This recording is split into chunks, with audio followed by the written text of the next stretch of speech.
Hello अस्सलाम वालेकुम students. आज की क्लास के अंदर हम एडवांस लेवल के क्वेश्चन करेंगे from the sets and Venn diagram. ठीक है ना, सेट्स एंड वेन डायग्राम आपने पिछली काफ़ी सारी वीडियोस के अंदर ये टॉपिक स्टार्ट कर रहे हैं। अभी इस वीडियो के अंदर हम एडवांस लेवल के क्वेश्चंस करेंगे। ये एडवांस लेवल क्वेश्चंस भी अगेन वेन डायग्राम के वो वाले क्वेश्चंस हैं जिसके अंदर आपने ये पढ़ा है कि किस तरह से थ्री सेट्स की डायग्राम्स आप बनाते हैं। ठीक है, तो वो देख लें आप। इसके अंदर सबसे पहले है कि in a school each people, question number 20 है। तो in a school each people is required to take part in at least one of the following events: swimming, judo, or tennis. A prefect reported that in his class of 45, 22 pupils participated in swimming, 14 in judo, and 32 in tennis. 5 in both swimming and judo, 8 in both judo and tennis, 7 in both swimming and tennis, and 2 in all three events. ठीक है ना? Was the prefect in conveying the correct information? Show your argument by means of a Venn diagram. मैंने आप बात को बार बार ये कह रहा हूँ कि आप हमेशा पहले क्वेश्चंस को खुद अटेम्प्ट करने की कोशिश करें। अगर वो आपसे हो जाते हैं तो फिर आप वीडियो देखें और चेक करें कि क्या आपका मेथड ठीक है या नहीं है। अगर आपसे नहीं भी होते तो भी, और अगर हो जाते, दोनों कंडीशंस में आपको अपना मेथड भी वेरीफाई करना होता है कि आपका मेथड सही है या नहीं है। ठीक है। And before starting the video, kindly अगर किसी ने चैनल सब्सक्राइब नहीं किया तो चैनल को लाइक और सब्सक्राइब कर दें ताकि आपके पास ये वीडियोस प्रॉपरली आती रहा करें। ठीक है। देखें जी, इसकी क्वेश्चन नंबर 20 की वेन डायग्राम बनाने के लिए हमें अब सबसे पहले तो कि परफेक्ट की इंफॉर्मेशन सही है कि नहीं है तो कैसे पता चलेगा। स्विमिंग है, टेनिस है और जुडो है। ठीक है, ये देखें स्विमिंग, टेनिस और जूडो को अभी हम यहाँ पे बना लेते हैं वेन डायग्राम।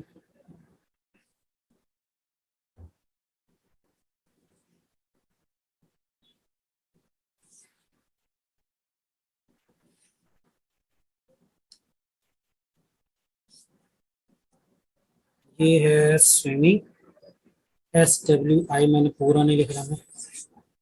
ये होगा जूडो और थर्ड वाला था टेनिस। ठीक है, टेनिस। ठीक है ना।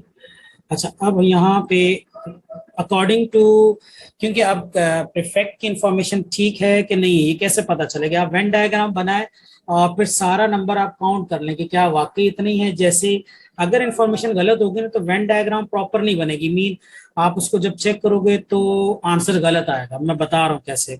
जिसमें पहले तो आप सीधा सीधा इसकी वेन डायग्राम बनाए।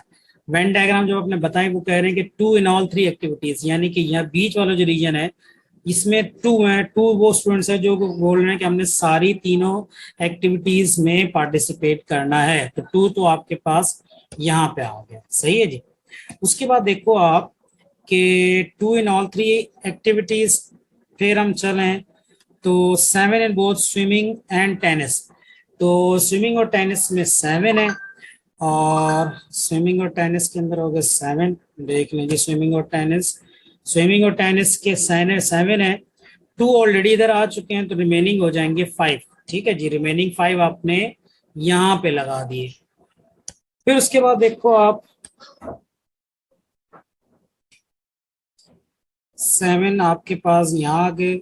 फिर हम चलते हैं 8 इन बोथ जूडो और टेनिस। 8 है जूडो और टेनिस में, 5 स्विमिंग और जूडो के अंदर है। तो 8 है जूडो और टेनिस के अंदर। जूडो और टेनिस की 8 है, 2 ऑलरेडी इधर आप डाल चुके हो तो पीछे रह जाएंगे 6 यहाँ पर। जूडो टेनिस के 8 है तो 2 ऑलरेडी इधर आ चुके हैं तो पीछे हो जाएंगे 6 आपके पास। स्विमिंग और जूडो के उन्होंने कहा था कि 5 है, 2 ऑलरेडी इधर हैं तो रिमेनिंग कितने हो जाएंगे, रिमेनिंग हो जाएंगे 3। ये इधर आ गए। फिर हम चलते हैं जी आगे। फर्दर इंफॉर्मेशन जो उन्होंने बताई थी उसमें है, ये भी हो गया। फिर है 14 in judo, 32 in tennis. Tennis के 32 और 14 है आपके पास जूडो के। 32 है टेनिस के, तो 32 पूरा सर्कल जो है ना टेनिस का, ये 32 है। तो 5 6 7 और 6 कितने हो जाएंगे, 13। तो ये 32 बोल रहे हैं ना। तो 32 में से आप माइनस कर दें, 32 में से आप माइनस कर दें 5 6 7 प्लस 6 13, ये सारे तीनों, 5 भी, ये जो 5 है इसको भी माइनस कर दें, इस 2 को भी, इस 6 को भी, तो कितना हो जाएगा 32 minus 13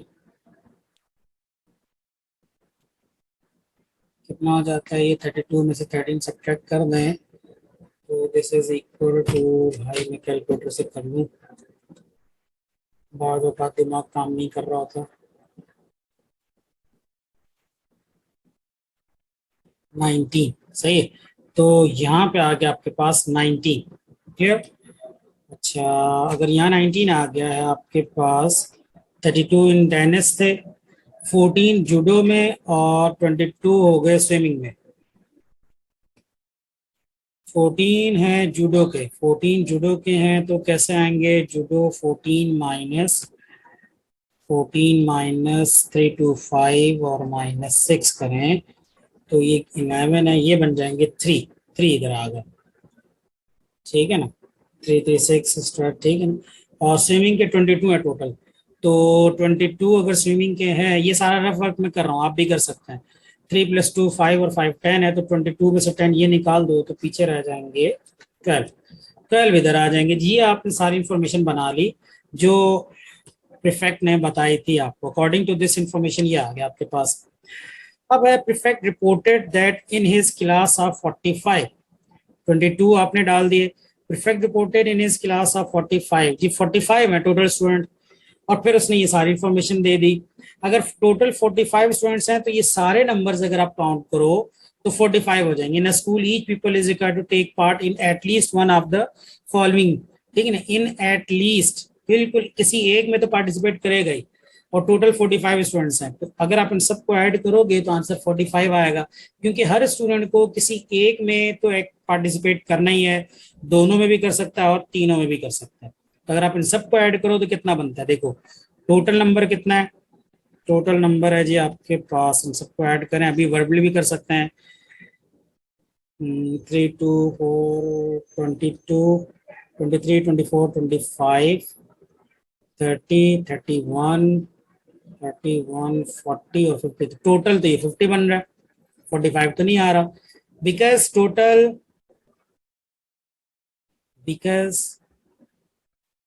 total number is not 45, so the given information is not correct. So the given information is not correct. जो इंफॉर्मेशन वो दे रहा है perfect, according to that information सारे नंबर्स को आप ऐड करते तो 45 आता, लेकिन जो उन्होंने इंफॉर्मेशन दी है उसके अकॉर्डिंगली 50 आ रहा। मीन इसका मतलब है कि नंबर सही, इंफॉर्मेशन सही नहीं दी गई, ठीक है ना। तो इसका आंसर होगा कि इंफॉर्मेशन सही है या गलत, आप कहेंगे information is not correct, that's it. Screenshot ले लें इसका आप। अच्छा जी, सॉरी बार बार देखिए जी, हमारे पास क्वेश्चन नंबर 20 के बाद है जी क्वेश्चन नंबर 21, ये एडवांस लेवल का क्वेश्चन में कर लिया। एडवांस लेवल का एक क्वेश्चन है ये वाला, in community centre there are 90 youths of this 43 take up dancing. I think students ये आप कर सकते हैं, 43 टेक अप डांसिंग है, 42 स्विमिंग के हैं, 48 आपके पास स्विमिंग के हैं, 16 डांसिंग एंड स्विमिंग के हैं। if each take up at least one activity, x you take up all 3 activities, x सब में आ रहा है तो x, और फिर उसी तरह सब में 1 by 1 आप माइनस करते जाओगे, डायग्राम बनाओगे, हो जाएगी, और फाइंड लास्ट में आपने करना है। तो ये हो सकता है आपसे। अब मैं एक ही क्वेश्चन करवाऊंगा, अब आप 21 में से या 22 में से देख लेता हूँ, जो मुझे ज्यादा मुश्किल लगा वो मैं करवा दूंगा। 21 तो आई होप कर सकते हो। 15 students failed their math paper, 90 students failed their geography. Find the greatest number of students that failed both papers. The least number of students that failed both papers. The maximum number of students who failed only one. चलिए 22 में करवा रहा हूँ, 21 तो आपको करना चाहिए खुद से, आप कर सकते हैं, कोई इशू नहीं है इसमें। 21 वाला क्वेश्चन आप इजीली कर सकते हैं, ठीक है जी। In a class of 40 students, failed math है और 19 students failed that geography paper. Math और ज्योग्राफी इसकी यहीं पे डायग्राम बनाने की कोशिश करते हैं।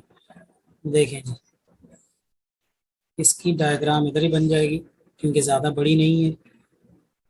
मैथ ज्योग्राफी हो गया math, this is geography, universal set हो गया आपके पास। Failed their math paper, 19 students failed their geography. Find the greatest number of students that failed both papers. अच्छा, मैथ्स के हैं total 19, 15 students failed their maths. 19 और 15 को अगर हम ऐड करें तो ऑब्वियसली 40 नहीं बनता, इसका मतलब दोनों डिसजॉइंट सेट्स हैं, ठीक है ना। और डिसजॉइंट हो भी सकते हैं, 100% नहीं है, हो भी सकते हैं और नहीं भी हो सकते, ठीक है ना। In a class of 40 students, 15 students failed their math paper, 19 students failed their geography paper. Greatest number of students that failed both papers. Greatest कितने हो सकते हैं जी? पहला वाला कि greatest possibility क्या है कि दोनों ही फेल हो जाएं। अगर इस इंफॉर्मेशन को आप, ग्रेटेस्ट ये है कि ये एक सेट दूसरे का सबसेट बन जाए, तो वो यूं हो सकता है, देखो इधर, वो यूं हो सकता है कि हम ये करें कि मैथ्स वाला जो है आपके पास उसमें 19 है, 50 students failed their maths, 19 students failed their geography। तो ये मैथ्स नहीं, इसको मैं कर लेता हूँ ज्योग्राफी, ये ज्योग्राफी, ठीक है ना, ज्योग्राफी के हो गए। और 15 जो मैथ्स वाले हैं वो सारे इसी के अंदर ही चले जाए, फर्स्ट करो ये इसी के अंदर आ गए। ये अगर इसी के अंदर ये 15 आ जाए, यहाँ पर 4 आ जाए, एक तो ये आपके पास option. Greatest number students that failed both papers, तो मैक्सिमम यही होगा ना कि 15 स्टूडेंट फेल हो गए, तो मैक्सिमम इसका आंसर तो हो गया आपके पास 50। मैक्सिमम नंबर ऑफ स्टूडेंट्स क्या हो सकता है, पॉसिबिलिटी, तो पॉसिबिलिटी ये है कि जितने सारे आपके पास मैथ में फेल हैं वो सारे के सारे ज्योग्राफी में फेल हो जाए बस। अब 19 तो हो नहीं सकता क्योंकि 19 तो उधर मैथ में फेल ही नहीं हुए, मैथ में मैक्सिमम नंबर 15 है और दूसरे का 19 है, तो मैक्सिमम आप कह सकते हैं कि 15 ही फेल हो सकते हैं दोनों में। फिर है the least number of students that failed both papers. अब ये हो सकता है कि हम ये कहें कि दोनों में एटलीस्ट क्या फेल हुए होंगे, maximum number of students failed only one paper, ठीक है। अच्छा, अब जरा यहाँ पर मैं दूसरी डायग्राम बनाऊं, पहले इसका स्क्रीनशॉट ले लें। चलो यहाँ पे अब हम, एक तो पॉसिबिलिटी ये ज़हन में रहे कि एक पॉसिबिलिटी ये होती है कि दोनों में बहुत ही चीजें कम। अब ये हो सकता है कि अगर ये दोनों डिसजॉइंट सेट हों, least number of students that failed both papers, तो 15 और 19 अगर आप ऐड करें तो कितना बनता है जी? 34, 34 स्टूडेंट बनते हैं आपके पास। तो the least number of students that failed both papers, जो दोनों में फेल हो जाए, कुछ भी नहीं हो सकता, दोनों डिसजॉइंट सेट हो जाए। फर्ज करें ये मैथ्स आपके पास और ज्योग्राफी है, जरूरी तो नहीं है ना कि दोनों ने फेल होना ही होना है, हो सकता है मैथ्स वाले अलग हो, ज्योग्राफी वाले अलग हो। तो एटलीस्ट जो at the least number of students that failed both paper, zero, zero भी हो सकते हैं, ज्योग्राफी वाले बिल्कुल अलग हो यहाँ पर 19 और मैथ वाले बिल्कुल अलग हो 15, बीच में कुछ भी कॉमन नहीं है। जब कुछ भी कॉमन नहीं है तो हम यहाँ पे कहेंगे कि जी ये 15 और 19 हो गया आपके पास, दोनों डिसजॉइंट सेट हो गए। अगर दोनों डिसजॉइंट सेट हो गए तो कुछ यहाँ पे भी आ सकते हैं, 6 स्टूडेंट इधर बाहर चले गए, ना ये मैथ में फेल है ना ये ज्योग्राफी में फेल है, ठीक है ना। 6 तो किसी में भी फेल नहीं है, ठीक है ना, ना मैथ्स में ये फेल होने वालों का, तो मैथ में फेल होने वाले 16 है, ज्योग्राफी फेल होने 19 है। 16 वो है जो ना मैथ्स में फेल है ना ज्योग्राफी में फेल है, तो 6 सॉरी वो है जो ना मैथ्स में ना ज्योग्राफी में। तो at least the least number of students that failed both paper, जो किसी में भी फेल हुए हों वो 0 है, हो सकता है कोई भी ना फेल हुआ हो सकता है। The maximum number of students who failed only one paper, जो सिर्फ और सिर्फ एक पेपर के अंदर फेल हुए हैं, मैक्सिमम कितने ऐसे होंगे जो सिर्फ एक में फेल हुए? तो 15 हो सकता है, दोनों डिसजॉइंट सेट हो, तो यही पॉसिबिलिटी है कि अगर दोनों डिसजॉइंट सेट है तो ये 15 इधर और 19 इधर, ये भी वन में फेल हुए, ये भी वन में फेल हुए, तो 15 प्लस 19 यानी कि 34, तो ये हो सकता है आपके पास इसका आंसर, ठीक है जी। तो इस तरह करके ये भी आप आपका क्वेश्चन सॉल्व हो गया, स्क्रीनशॉट ले लें। ठीक है जी, ओके जी, अल्लाह हाफिज।